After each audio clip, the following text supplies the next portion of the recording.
प्रत्यक्षम इदानीं वक्तव्यम। अब प्रत्यक्ष का कथन करना चाहिए। तद द्विधा, वो दो प्रकार का है। देश प्रत्यक्षम सर्व प्रत्यक्षं च। देश प्रत्यक्ष और सर्व प्रत्यक्ष। देश प्रत्यक्षम अवधि मनः पर्याय ज्ञानी। देश प्रत्यक्ष अवधि और मनः पर्याय ज्ञान है। सर्व प्रत्यक्षम केवलम, सर्व प्रत्यक्ष केवल ज्ञान। कहाँ पर? किधर किधर? च, देश प्रत्यक्ष और सर्व प्रत्यक्ष। च का मतलब और है।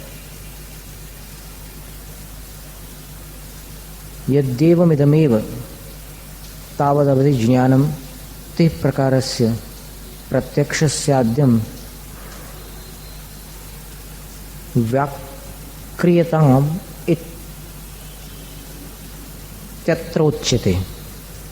यदि ऐसी बात है तो जो पहला अवधि ज्ञान है देश प्रत्यक्ष में से, वो 3 प्रकार का है, उसका ही व्याख्यान करना चाहिए। इसलिए अब यहाँ कहते हैं द्विविधो बधिर भव प्रत्यय क्षयोपशम निमित्तश्चेति। 2 प्रकार का अवधि ज्ञान है, क्षयोपशम निमित्तक और नहीं, एक भव प्रत्यय और दूसरा क्षयोपशम निमित्तक। और त्रिविध जो अवधि ज्ञान का है त्रिप्रकार से, वो 3 प्रकार जो है वो तो देशावधि, परमावधि और सर्वावधि, ऐसे 3 प्रकार हैं। तत्र भव प्रत्यय उच्यते। उन 2 में जो भव प्रत्यय है वो कहा जाता है। भव प्रत्ययो वधिर देव नारकाणाम। देव और नारक जीवों के भव प्रत्यय नाम का अवधि होता है। भव इति उच्यते। भव ऐसा कहा जाता है। को भव? भव क्या वस्तु है? आयुर नाम कर्मोदय निमित्त आत्मनः पर्यायो भवः। बहुत सुंदर परिभाषा देते हैं आचार्य पूछपा स्वामी। आयु और नाम कर्म के उदय से, आयु और नाम कर्म के उदय से, उस उदय के निमित्त से जो आत्मा की पर्याय बनती है उसको भाव कहते हैं। फिर प्रत्यय कारणम। प्रत्यय का अर्थ कारण होता है। निमित्तम इत्यनर्थांतरम। कारण कह लो, निमित्त कह लो, प्रत्यय कह लो, ये अर्थांतर नहीं, यानी एक ही अर्थ वाले हैं शब्द। भवः प्रत्ययोस्य, भव प्रत्ययो वधिर देवनारकाणाम वेदितव्यम। इसका यानी इस अवधि ज्ञान का भव प्रत्यय यानी कारण है, इसलिए उसको भव प्रत्यय अवधि कहा। किनका? देव और नारक जीवों का, ऐसा जान लेना चाहिए। यद्येवं तत्र क्षयोपशम निमित्तत्वं न प्राप्नोति। यदि ऐसा कहोगे तो देव और नारक में जो अवधि ज्ञान है उनमें क्षयोपशम का निमित्तपना नहीं प्राप्त होगा। माने बिना क्षयोपशम के उनको भव में जाते ही साथ अवधि ज्ञान हो जाएगा। अवधि ज्ञानावरण के क्षयोपशम की अपेक्षा नहीं रहेगी। नैष दोष है, ये दोष नहीं है। तदाश्रयात् तत्सिद्धेहि। देव और नारक पर्याय के आश्रय से तत् माने उस क्षयोपशम की सिद्धि हो जाती है। भवम प्रतीत्य क्षयोपशम संजायते इति। भव की अपेक्षा करके वो क्षयोपशम उत्पन्न हो जाता है, इसलिए इति कृत्वा ऐसा करके भव प्रधान कारणम, भव को प्रमुख कारण बतला दिया उसमें। इति उपदिश्यते, ऐसा उपदेश किया जाता है। यथा, जैसे उदाहरण दे रहे हैं, पतत्रिणो गमनम आकाशे भव निमित्तम। पक्षियों का जो आकाश में गमन होता है वो भव निमित्त है, यानी उस पंछी की पर्याय ही उसमें निमित्त है। न शिक्षा गुण विशेष, कोई ट्रेनिंग या कोई शिक्षा गुण की विशेषता उसमें नहीं है। तथा उसी प्रकार देवनारकाणाम व्रत नियमाद्य भावेपि। देवनारक जीवों के पास व्रत और नियमों का अभाव होने पर भी, आदि शब्द से और भी तपस्या आदि का अभाव होने पर भी जायते इति उत्पन्न हो जाता है वो, इसलिए भव प्रत्यय इति उच्यते। भव प्रत्यय ऐसा कहा जाता है। इतरथा ही अन्यथा भव साधारण इति कृत्वा। भव जो है वो साधारण है, ऐसा करके सर्वेषाम अविशेषस्यात्, सभी में समान हो जाएगा। इष्यते च, और माना तो ये जाता है कि तत्रावधेः प्रकर्षा प्रकर्ष वृत्ति, वहाँ पर जो अवधि ज्ञान है उसकी प्रकर्ष और अप्रकर्ष वृत्ति मानी जाती है। यानी जो जगन्य देव होगा उसके 25 योजन का होगा और सर्वार्थ सिद्धि के देव का पूरा लोकनाड़ी प्रमाण अवधि ज्ञान होता है। इसलिए प्रकर्ष और अप्रकर्ष वृत्ति तो वहाँ स्वीकार की गई है। देव नारकाणाम इत्यविशेषाभिधाने, देव और नारक इस प्रकार जो समान कथन किया गया है, उसका समान कथन होने पर भी सम्यक दृष्टि नाम एवं ग्रहणम, यहाँ पर इस सूत्र में जो अवधि ज्ञान की चर्चा है भव प्रत्यय अवधि, वो सम्यक दृष्टियों को ही ग्रहण करने के लिए है। माने इस अवधि ज्ञान में सम्यक दृष्टियों का ही ग्रहण होगा। कुतः, क्यों? क्योंकि अवधिक ग्रहणात्, अवधिक शब्द ग्रहण किया गया सूत्र में। मिथ्या दृष्टिनांच विभंग इति उच्यते, मिथ्या दृष्टि का जो ज्ञान होता है उसको अवधिक ज्ञान नहीं कहते, उसको विभंग ज्ञान कहा जाता है।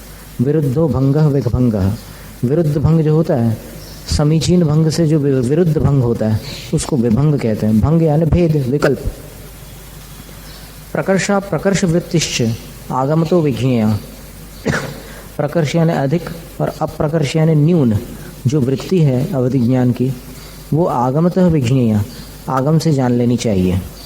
मैंने उसमें और विस्तार से बताया आगम में कि किसका कितना अवधि ज्ञान होता है, किसका कितना अधिक होता है, कम ज़्यादा सब विस्तार से हरिवंश पुराण के शुरू में भी दिया हुआ है।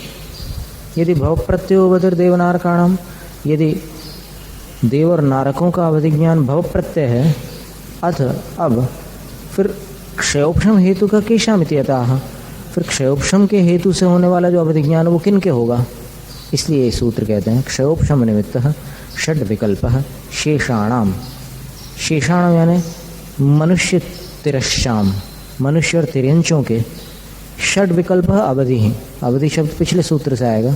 6 भेद वाला अवधि ज्ञान है और वो जो अवधि ज्ञान है वो क्षयोपम निमित्त है, क्षयोपम है निमित्त जिसका, ऐसा है। अवधि ज्ञानावरणस्य देशघात स्पर्धकानाम उदये सति, अवधि ज्ञानावरण कर्म के देशघाती स्पर्धकों का उदय होने पर सर्वघाती स्पर्धकानाम उदयाभाव क्षयः, सर्वघाती स्पर्धकों के उदय का अभाव हो जाता है, उसको क्षय कह दिया, उदय के अभाव को ही क्षय कह दिया। तेषामेव अनुदय प्राप्तानाम सदवस्था उपशमः, और उन्हीं सर्वघाती स्पर्धकों का जो अनुदय प्राप्त माने उदय को प्राप्त नहीं है, उनका सद अवस्था सत्ता में अवस्थित रहना उपशम, उसको उपशम कह दिया।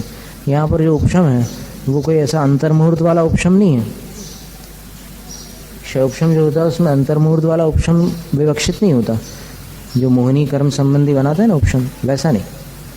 तौ निमित्तम अस्येति क्षयोपशम निमित्तः, ये दोनों जिसमें निमित्त होते हैं वो क्षयोपशम निमित्त कहलाता है। स शेषाणाम वेदितव्य, वह जो अवधि ज्ञान क्षयोपशम निमित्तक उस शेषाणाम जान लेना, मतलब बाकी जीवों के होता है ऐसा जानना। के पुनः शेषा, वे बाकी कौन है?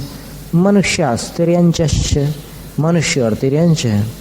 तेष्विति यत्र सामर्थ्यमस्ति तत्रैव वेदितव्यः, और उन मनुष्य तिर्यंचों में भी यत्र जिनमें सामर्थ्यमस्ति, वो समर्थता है अवधि ज्ञान की, नहीं तो एक इंद्रियों में मत लगा लेना अवधि ज्ञान।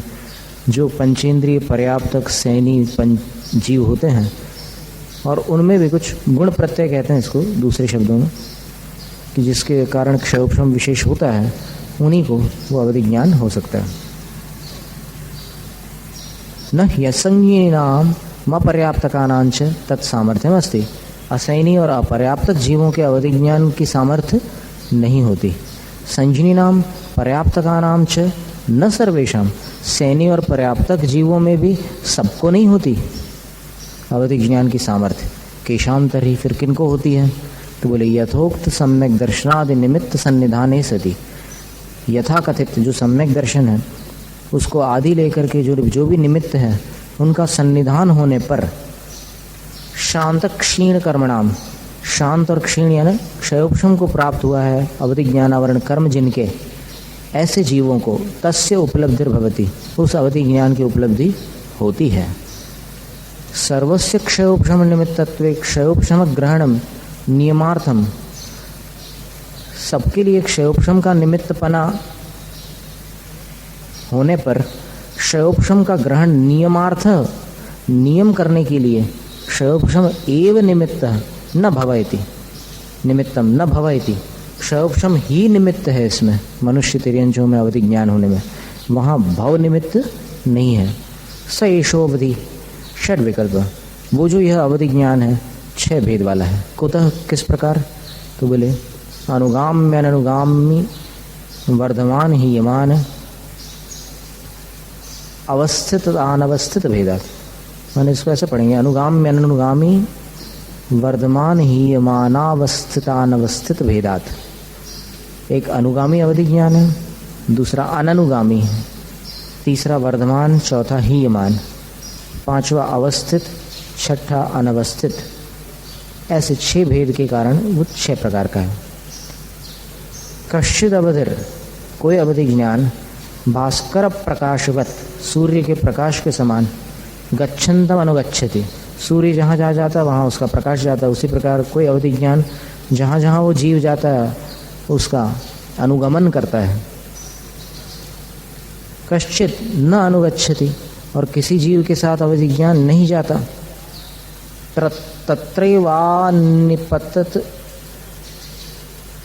तत्रैवानिपतति, वहीं छूट जाता है। उन्मुख प्रश्नादेशी पुरुष वचनवत। उन्मुख प्रश्नादेशी,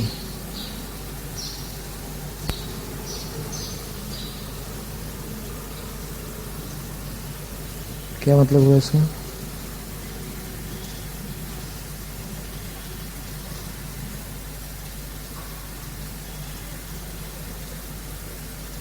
कोई अवधि ज्ञान अनुगमन नहीं करता, किंतु जैसे विमुख हुए पुरुष के प्रश्न के उत्तर स्वरूप दूसरा पुरुष जो वचन कहता है वह वहीं छूट जाता है, विमुख पुरुष उसे ग्रहण नहीं कर सकता, वैसे ही यह अवधि ज्ञान भी यहीं छूट जाता है। अननुगामी, उन्मुख शब्द का अर्थ विमुख लिया है।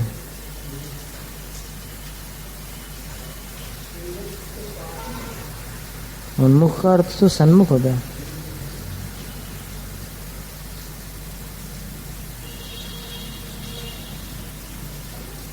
टिप्पण में क्या है?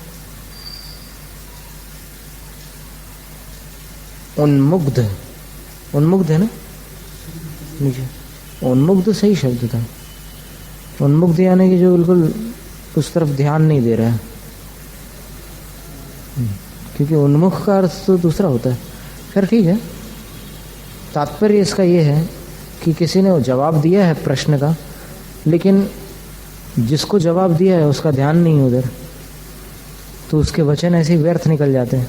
उसी प्रकार अवधि ज्ञान जो साथ नहीं देता, यहाँ का यहीं रह जाता, वो अननुगामी है।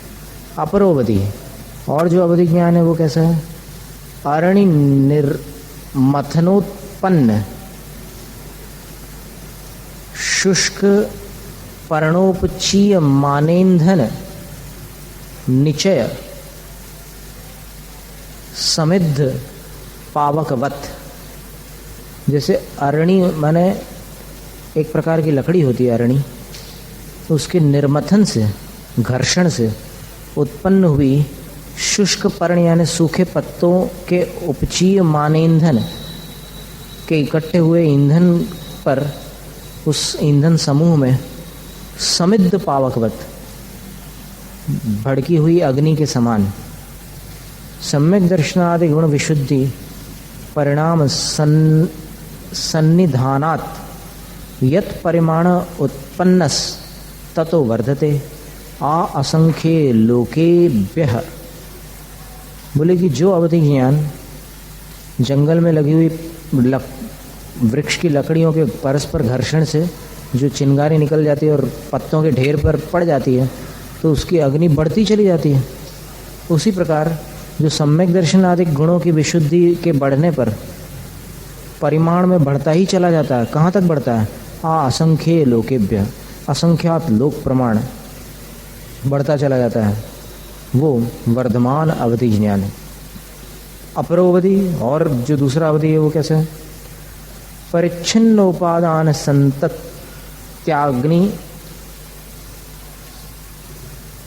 शिखावत, जिसका ईंधन परिच्छिन्न माने समाप्त होने को है, और उसकी उपादान संतति वाली जो अग्नि है, ईंधन जिसका उपादान है और उसकी संतति से होने वाली जो अग्नि है, उसकी शिखा धीरे धीरे धीरे धीरे घट जाती है। जैसे होली की अग्नि जलती है, पहले तो खूब ऊपर तक के जाती है, फिर जब ईंधन समाप्त होने लगता है तो अग्नि शिखाएं घटती चली जाती है। उसी प्रकार सम्यक दर्शन आदि गुण हानि संक्लेश परिणाम वृद्धि योगात, सम्यक दर्शन आदि गुणों में हानि के कारणभूत जो संक्लेश परिणाम है, उन संक्लेश परिणामों की वृद्धि के योग से यत परिमाण उत्पन्न, जिस प्रमाण में उत्पन्न हुआ था, ततो हीयते, उससे घट जाता है। अंगुल असंख्य भागात, अंगुल के असंख्यातवें भाग तक के छोटा हो जाता है वो अवधि ज्ञान। एक तो लोक असंख्यात लोक प्रमाण बड़ा हो जाता है और घट करके इतना कम हो जाता है, तो ये हीयमान अवधि ज्ञान है। इतरोवधि, इसके आगे वाला जो अगला अवधि है वो अवस्थित और अनवस्थित। तो सम्यक दर्शनादि गुणावस्थानात् यत परिमाण उत्पन्न तत्परिमाण एव अवतिष्ठते, सम्यक दर्शनादि गुणों की अवस्थिति के कारण, उनकी स्थिरता के कारण जिस परिमाण में उत्पन्न हुआ है उतने ही परिमाण में अवस्थित रहता है, वो अवस्थित अवधि ज्ञान। न हीयते नापि वर्धते, न बढ़ता है न घटता है, न घटता है न बढ़ता है। लिंगवत भवक्षयात केवल ज्ञानोत्पत्तिर्वा,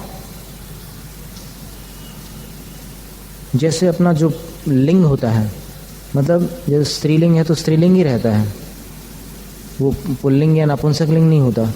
ये जो भावलिंग होता है वो जो वेद रहता है वो एक ही बना रहता है, उसी के समान जो स्थायी रहता है।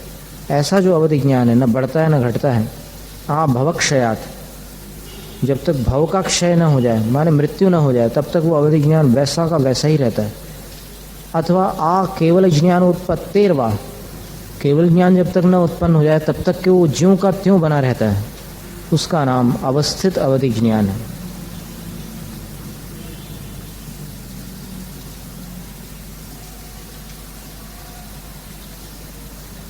अथवा लिंग शब्द का अर्थ इन्होंने शरीर के जो चिन्ह होते हैं, कभी भी डॉक्टरी जांच होती है तो फिर वो देखता है कि इस मनुष्य में क्या चिन्ह है, तो वो तिल और मस्से वगैरह विशेष रूप से लिख लेते हैं वो अपने उसमें रिपोर्ट में कि इसको फलाने स्थान पर तिल है, मसा है। तो वो जिस प्रकार तिल मसा जो होता है जीवन भर एक जैसा रहता है, बड़ा भी नहीं होता छोटा भी नहीं होता, उसी प्रकार ये अवधि ज्ञान भी एक जैसा रहता है, उसका नाम अवस्थित अवधि ज्ञान है। अन्योवधि है, और इससे अतिरिक्त जो दूसरा अवधि ज्ञान है अनवस्थित, सम्यक दर्शनादि गुण वृद्धि हानि योगात, सम्यक दर्शनादि गुणों में वृद्धि और हानि के योग के कारण यत परिमाण उत्पन्नस, जिस परिमाण में उत्पन्न हुआ था, ततो वर्धते यावदनेन वर्धितव्यम, जहाँ तक बढ़ सकता है वहाँ तक बढ़ भी चला जाता है, बढ़ता चला जाता है। हीयते च यावदनेन हातव्यम, और घटता भी उतना है जहाँ तक घट सकता है। वायु वेग प्रेरित जलोर्मिवत, वायु के वेग से प्रेरित जो जल की तरंग है उसके समान बढ़ जाती है, कभी तरंग कभी छोटी हो जाती है। इसी प्रकार सम्यक दर्शनादि गुणों के बढ़ने पर जो बढ़ जाए और घटने पर छोटा हो जाए वो अनवस्थित। एवं षड विकल्पो वधिर भवति, इस प्रकार 6 भेदों वाला अवधि ज्ञान होता है। एवं व्याख्यातम अवधि ज्ञानम, इस तरह अवधि ज्ञान का व्याख्यान पूर्ण हुआ। तदनंतरम इदानीम, उसके आगे अब मनः परे ज्ञानम वक्तव्यम, मनः परे ज्ञान का कथन करना चाहिए। तस्य भेद पुरस्सरम लक्षणम व्याचिक्ष्यासु हृदमाह, उसके भेद पूर्वक लक्षण के व्याख्यान करने के इच्छुक आचार्य उमा स्वामी महाराज इदमाह, ये सूत्र कह रहे हैं। ऋजु विपुलमती मनः पर्यय, ऋजु और विपुलमती ये मनः पर्यय ज्ञान है। ऋज्वी निर्वर्तिता प्रगुणाच, ऋज्वी माने निर्वर्तिता, अच्छी बिल्कुल निष्पन्न है, प्रगुण यानी एकदम सीधी सादी मति है। कस्मान निर्वर्तिता, किससे निर्वर्तित है? तो बोले वाक्काय मनः कृतार्थस्य परमनोगतस्य विज्ञानात्, वचन काय और मन से किया हुआ जो भी उसका ज्ञान है, जो पदार्थ है, ऐसे दूसरे के मन में स्थित कुछ बात हो उसके विज्ञानात्, उसके ज्ञान के कारण। ऋज्वी मतरियस्य सोयम ऋजुमति है, सरल बुद्धि जिसमें होती है वो ऋजुमति है। अनिर्वर्तिता कुटिला चित विपुला, अनिर्वर्तित यानी कुटिल विपुल। कस्माद अनिवर्तिता, निर्वर्तिता, निवर्तिता नहीं है, निर्वर्तिता है। निर्वर्तना का अर्थ रचना होता है। तो ऋजु विपुलमती मन पर, ये द्विवचन है। ऋजु विपुलमती, एक वचन में मति बनता है, द्विवचन में मति, बहुवचन में मतयः। तो ऋज्वी निर्वर्तिता प्रगुणाच, ऋज्वी यानी निर्वर्तित, रची हुई, प्रगुणा यानी सीधी। कस्मान निर्वर्तिता, किसके कारण रची हुई? तो बोले वाक् काय मनः कृतार्थस्य, वचन काय और मन के किए हुए अर्थस्य, अर्थ के, पर मनोगतस्य, जो दूसरे के मन में स्थित है, ऐसे किसी पदार्थ की विज्ञानात्, उसके ज्ञान से रची हुई। फिर ऋज्वी मतिर्यस्य स्वयं ऋजुमति, ऋज्वी यानी सीधी सरल मति है जिसकी, वो ऋजुमति है। अनिर्वर्तिता कुटिला च विपुला, अनिर्वर्तित, कुटिल और विपुल ये सब एक अर्थवाची है। कस्माद अनिर्वर्तिता, किस अपेक्षा से अनिर्वर्तित है? तो बोले वाक् काय मनः कृतार्थस्य परकीय मनोगतस्य विज्ञानात्, वही वचन काय और मन के किए हुए कोई अर्थ है जो कि परकीय मनोगत से, दूसरे के मन में स्थित है, उसके ज्ञान से। विपुला मतिर्यस्य स्वयं विपुलमति, जिसके पास विपुलमति है वो विपुलमति ज्ञान कहलाता है। ऋजुमतिश्च विपुलमतिश्च ऋजु विपुलमति, द्विवचन हो गया, द्वंद्व समास कर दिया। एकस्य मति शब्दस्य गतार्थत्वाद अप्रयोगः, एक के लिए मति शब्द गतार्थ है, माने समझ लिया जाता है। ऋजुमति, इसलिए वहाँ पर मति शब्द लिखा नहीं है बीच में, ऋजु और विपुल के बीच में मति शब्द नहीं रखा है, क्योंकि गतार्थत्वाद, वो अर्थ समझ में आ जाता है, इसलिए उसका प्रयोग नहीं किया गया। अथवा ऋजुश्च विपुलाच ऋजु विपुले, दूसरे प्रकार से समास बना रहे हैं। ऋजु और विपुल इन दोनों का द्वंद्व समास कर दिया तो ऋजु विपुले बन गया। ऋजु विपुले मति ययोस्तौ, ऋजु और विपुल ऐसी दो प्रकार की मति जिन दो ज्ञानों के होती है, तो ऋजुल विपुलमति इति, वो ऋजु और विपुलमति ऐसे होते हैं। स एष मनःपरयो द्विविधः, वो जो ये मनःपरय ज्ञान है वो दो प्रकार का, द्विविध यानी दो भेद वाला है। ऋजुमतिर विपुलमतिर इति, ऋजुमति और विपुलमति। आह उक्तो भेद, अब कोई कहता है कि ठीक है भेद बता दिया, लक्षण इदानीं वक्तव्यम, अब लक्षण भी इस समय बताना चाहिए। इति अत्र उच्यते, इसलिए यहाँ पर कहते हैं वीर्यांतराय मनःपरय ज्ञानावरण क्षयोपशमांगोपांग नाम लाभावष्टंभाद आत्मनः परकीय मनः संबंधेन लब्धवृत्तिरुपयोगो मनःपर्ययः। बहुत सुंदर परिभाषा दी। वीर्यांतराय के क्षयोपशम, मनःपरय ज्ञानावरण के क्षयोपशम, फिर अंगोपांग नाम कर्म का लाभ यानी उदय, इनके अवष्टंभात आलंबन से अपनी आत्मा के पास परकीय मन संबंधीन, दूसरे के मन से संबंधित लब्ध वृत्ति, जो परिणति प्राप्त होती है, वो जो उपयोग होता है उसका नाम मनःपर्यय है। माने इतनी क्षमता आ जाने के बाद दूसरे के मन में क्या है इसको जानने की क्षमता जान ही लेता है वो, उसका नाम मनःपर्यय ज्ञान है। मति ज्ञान प्रसंग इति चेत, अब कोई शंका करता है कि मति ज्ञान का प्रसंग आ जाएगा, दूसरे के मन की बात जान रहा है तो उक्तोत्तरम पुरस्तात्, आचार्य कहते हैं कि इसका उत्तर हम पहले बतला चुके हैं। अपेक्षा कारणम मन इति, यहाँ पर मन मात्र अपेक्षित है, मन के द्वारा नहीं जान रहा है। मन के द्वारा जाने तो मति श्रुत के अंतर्गत आएगा, लेकिन यहाँ तो दूसरे के मन में क्या है उसको जान रहा है, इसलिए मन परे है। परकीय मनसी व्यवस्थितेर्थ, परकीय मनसी व्यवस्थितोर्थ, दूसरे के मन में जो व्यवस्थित अर्थ है, विशेष रूप से अवस्थित कोई पदार्थ है, अनेन ज्ञायते, इस ज्ञान के द्वारा जान लिया जाता है। इत्येतावत् अत्रापेक्षते, बस यहाँ पर इतना ही अपेक्षित किया जाता है। तत्र, उनमें, दो प्रकार के मन परे ज्ञानों में, ऋजुमतिर मन परे है, ऋजुमति वाला जो मन परे है, काल तो जगन्येन, काल की अपेक्षा कम से कम, जीवानाम आत्मनश्च, अन्य जीवों के और अपने, द्वित्राणि भव ग्रहणानि, 2-3 भव को ग्रहण कर लेता है कम से कम। उत्कर्षेण सप्ताष्टौ गत्यादिभिः प्ररूपयति, अधिक से अधिक 7 से 8 जन्मों को गति और आगति के साथ प्ररूपयति, देख लेता है, जान लेता है। क्षेत्र तो जगन्येन गव्योति पृथक्त्वम, क्षेत्र की अपेक्षा से कम ऋजुमति ज्ञान गव्योति पृथक्त्व यानी 3 से लेकर 9 कोस के भीतर के क्षेत्र को ग्रहण करता है।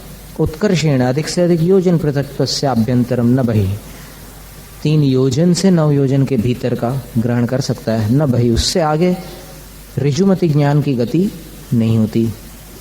द्वितीय, और दूसरा जो ज्ञान है विपुलमति, काल तो जगन्येन सप्ताष्टौ भव ग्रहणानि, काल की अपेक्षा कम से कम 7-8 भव तो ग्रहण करता ही है। उत्कर्षेण असंख्यानि गत्यादि भी प्ररूपयति, अधिक से अधिक असंख्यात भवों को गति और आगतियों के साथ देख लेता है, विपुलमति ज्ञान। क्षेत्र तो जगन्येन योजन पृथक्त्वम, क्षेत्र की अपेक्षा से कम जो ऋजुमति का उत्कृष्ट था वो इसका जगन्य है। योजन पृथक्त्व यानी 3 से 9 योजन।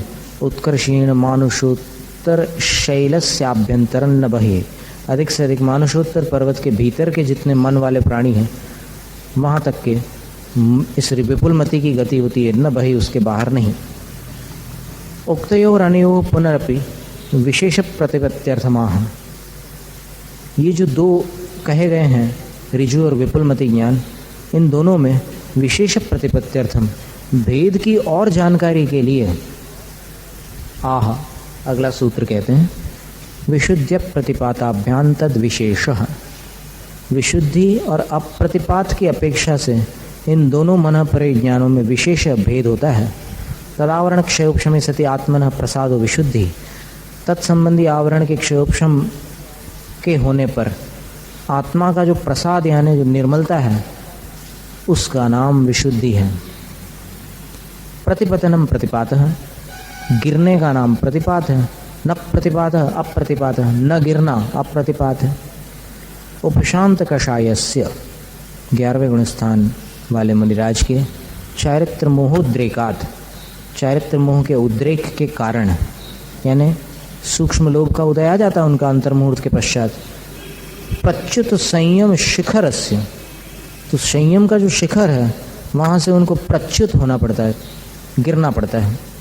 प्रतिपातो भवति, इसलिए 11वें गुणस्थानवर्ती मुनि के प्रतिपात होता है।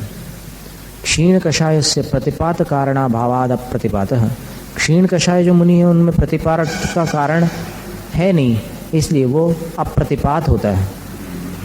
विशुद्धिश्च अप्रतिपातश्च विशुद्ध्य प्रतिपातो, विशुद्धि और अप्रतिपात इनका समास कर दिया तो विशुद्ध्य प्रतिपातो। ताभ्याम विशुद्ध्य प्रतिपाताभ्याम, फिर विभक्ति लगा दी कि इनके द्वारा या इनके कारण, तद विशेष, दोनों में अंतर पड़ता है। तयोर विशेषस तद विशेष, इन दोनों में भेद, तद विशेष कहलाया। विशेष शब्द का अर्थ भेद है।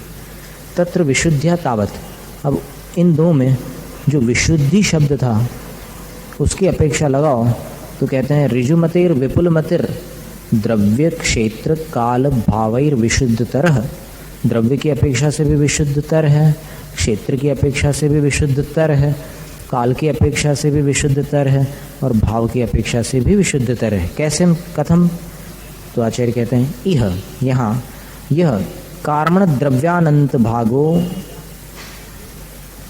नित्यः कार्मण द्रव्यानंत भागोन्त्यः सर्वावधिना ज्ञातः। यहाँ पर जो कार्मण द्रव्य का अनंतवा भाग, जो अंत्य है, आखिरी हिस्सा था जो उसका, वो सर्वावधि ज्ञान के द्वारा जाना गया। तस्य पुनरंत